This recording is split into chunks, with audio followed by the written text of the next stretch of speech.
फरमाते हैं जो शख्स हराम माल खाता है, क्या खाता है?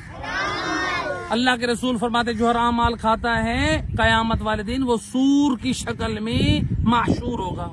अब देखो आज हम किसी को सूर कह दे, पिग कह दे तो हम लोग नाराज होते हैं, कहते हैं हमें इसने गाली दी है, कहते हैं ना, कहते हैं कि नहीं कहते? कहते इसने गाली दी है।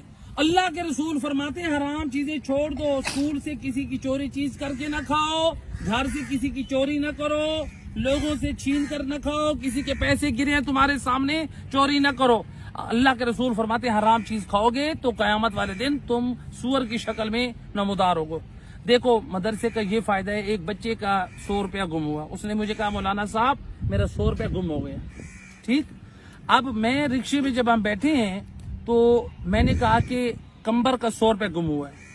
अली मुकद्दस ने कहा है कि मुझे 100 रुपया मदरसे से मिला था, तो मैंने पूछा था ये ले मौलाना साहब ये 100 रुपया, तो ये दिल में खौफ खुदा था ना, वो मुझे न बताता। ऐसे नेक बच्चे बन जाओ, अच्छे बच्चे बन जाओ।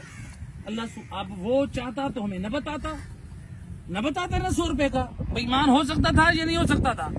100 रुपए की बहुत सारी चीज खा सकता था ना, लेकिन यहाँ पर दुनिया में वो 100 रुपए कितनी देर के लिए खाता, सब जाया हो जाता। और इसका हिसाब कब्र में और आखिरत में कितना देना पड़ता है। अल्लाह के रसूल भी हमें खबरदार कर रहे हैं और मौला अली अलैहिस्सलाम फरमाते हैं कि फी हलाल हिसाबन व फी हराम इकाबन, फरमाते जो हलाल रिस्क है उसका कयामत वाले दिन तुम्हें हिसाब देना होगा, और जो तुम हराम माल खाते हो कयामत वाले दिन तुम्हें उसको अजाब मिलेगा।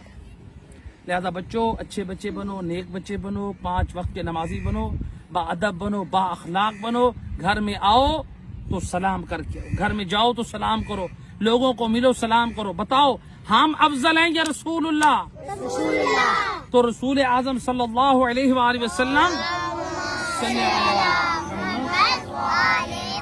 आप सल्लल्लाहु अलैहि वसल्लम लोगों को, सिर्फ लोगों को नहीं, जो छोटे बच्चे होते थे उन पे भी सलाम करने में पहल करते थे। रसूलुल्लाह जिनकी मोहब्बत में अल्लाह ने पूरी कायनात को बनाया, वो सलाम में पहल करें और हम की माँ बाप को सलाम न करें, हम चचा को सलाम न करें, हम मामू को सलाम न करें, हम रिश्तेदारों को सलाम न करें।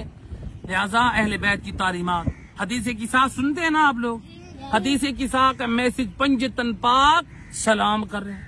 अपनी लाइफ में, अपने आदाब में बेटा जब भी मुलाकात करो किसी से, किसी के घर जाओ, आओ सलाम करो।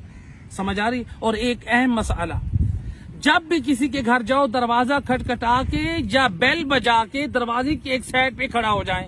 अल्लाह के रसूल फरमाते हैं कि दरवाजा जब खटखटाओ या बेल बजाओ, उस वक्त तो बेल की यानी आपने बात नहीं की, यानी बेल बजाओ, मकसद ये है कि दरवाजा खटखटाना, तो लिहाजा बेल बजाएं या आप दरवाजा खटखटाएं। सैयद रसूल फरमाते हैं आप दरवाजे की एक साइड पर खड़े हो जाएं। क्यों? आप फरमाते हैं कहीं ऐसा ना हो जब दरवाजा खोले तो अंदर की खवातीन बेहिजाब हो, उनका सर नंगा हो, तो लिहाजा एहतराम का तकाजा है। जिसके दरवाजे पे जाएं आप बेल बजाते हैं, दरवाजा खटखटाएं, क्या करें? एक साइड पे खड़े हो जाएं और उनको बताएं कि मैं फलां काम के लिए आया हूँ। जो 13 साल के बच्चे हो गए हैं, आयतुल्लाह सिस्तानी कहते हैं वो मुमय्यिज हैं, उनके लिए अपनी मामू के घर, चचा के घर, खाला के घर मुंह उठा के जाना जायज नहीं है। पहले परमिशन लो, इजाजत लो, फिर उनके घर जाओ। समझ आ रही है? 13 साल का बच्चा मुमय्यिज होता है। जो नामहरम खवातीन होती हैं उनके ऊपर वाजिब है, एहतियात वाजिब है, वो उनसे हिजाब शरई करें। आप बच्चों आपकी जिम्मेदारी। जी बेटा एक सवाल जी, अगर हम दरवाजा खटका के जाए और वो ताकि हिजाब ना करें तो फिर वो गुनहगार है, आप नजरें झुका लें और उनको कह दें कि आपके ऊपर हिजाब वाजिब है, अगर आप कह सकते हैं तो। समझ आ रही है? जी, अगर हिम्मत नहीं, अगर आप नजरें झुका के बात करें, वहाँ पे आप वहाँ पर नजरें झुका के बात करें। जी बेटा, आपने कहा चाचू सलाम किया करें, अगर हमारी कोई लड़ाई हो, वो अगर कोई कहे वो हमारे पास आए मैं उसको मारूंगा, फिर अगर हम सलाम नहीं, रास्ते में जैसे मिलते हैं आप अस्सलाम वालेकुम कर दें, और अगर वो जवाब ना दे कोई बात, ठीक है। तो लिहाजा अगर कोई जवाब नहीं देता है, बिलफर्ज आपको पता है फिर आप की वजह से वो हराम में मुब्तला होगा, फिर आप ना करें, या फिर समझ आ रही है। लेकिन आपका अखलाक और आदाब ऐसा होना चाहिए, कोशिश करें लोगों से मोहब्बत के साथ। देखो सारे हम मौला अली से मोहब्बत करते हैं कि नहीं करते? तो अब देखो आप लोग हम सारे जाते हैं मौला अली अलैहिस्सलाम के रोजे पे जब हम जाएं तो मौला अली के दरवाजे को चूमोगे? क्यों चूमोगे? आप कहोगे कि वो मौला अली के रोजे का दरवाजा ऐसे ना। अच्छा, वो दरवाजा जब पहले बाजार में लकड़ी थी उसका कोई एहतराम था? पता ही नहीं था कि वो लकड़ी मौला अली के दरवाजे पे लगनी है। पता था? दरवाजे को जब लगी तो उसकी अजमत बढ़ गई। ये बताओ, लकड़ी अफजल है या इंसान? इंसान अफजल है। अच्छा, अब इंसान अफजल है लकड़ी से। अगर लकड़ी मौला अली के दरवाजे पे लग जाए, हरम के दरवाजे पे, तो उसकी अजमत बढ़ जाती है।